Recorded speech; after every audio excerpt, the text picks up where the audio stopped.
Testing, one, two, three, testing. Hello, wisdom people. As you can see, I am at the beach. and I just, I wanted to keep up our routine of reading about the the artist from the Daily Rituals book. So today I'm going to read to you about Jean-Paul Sartre, who's known as the father of existentialism. And he was kind of a nut. He was like during the 1930s in Paris. And here's what the book says about him.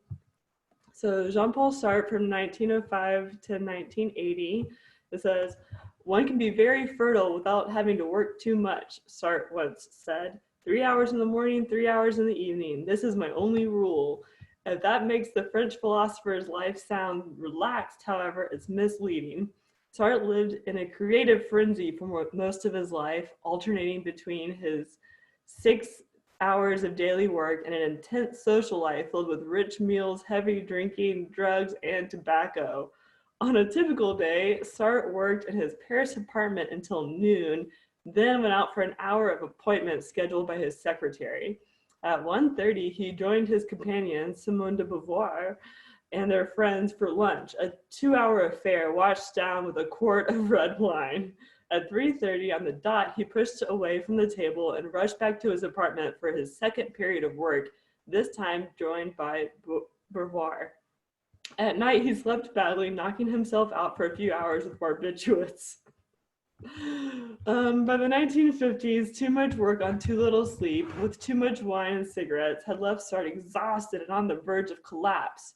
Rather than slow down, however, he turned to Coradrain, a mix of amphetamine and aspirin, then fashionable among Parisian students, intellectuals, and artists, and legal in France until 1971, when it was declared toxic and taken off the market. The prescribed dose was 1 or 2 tablets in the morning and at noon. Sartre took 20 a day, beginning with his morning coffee and slowly chewing one pill after another as he worked. For each tablet, he could produce a page or two of his second major philosophical work, The Critique of Dialectical Reason. This is hardly his only excess. The biographer Anne Cohen Soal reports, quote, "His diet over a period of 24 hours included 2 packs of cigarettes and several pipes stuffed with black tobacco, more than a quart of alcohol, wine, beer, vodka, whiskey, and so on, 200 milligrams of amphetamines, 15 grams of aspirin, several grams of barbiturates, plus coffee, tea, rich meals."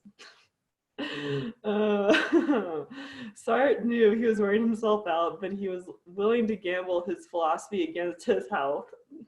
As he said later, quote, "I thought that in my head, not separated, not analyzed, but in a shape that would become rational, that in my head I possessed all the ideas I was to put down on paper. It was only a question of separating them and writing them on the paper. So to put it briefly, in philosophy, writing consisted of analyzing my ideas, and a tube of Coradrain meant these ideas will be analyzed in the next 2 days." Okay, that's all it says. And that's Jean-Paul Sartre for you guys. He was 1905 to 1980, and I definitely do not recommend that you try his methods at home. Didn't turn out too well for him, but anyway, it's good talking to you guys from here in sunny Australia, and I hope you're all staying healthy and that you're happy, and that if you're drawing some fun stuff, if you feel like it, and I'll be posting some more of these videos reading from the Daily Rituals book, and I'll talk to you later. Alrighty. Bye.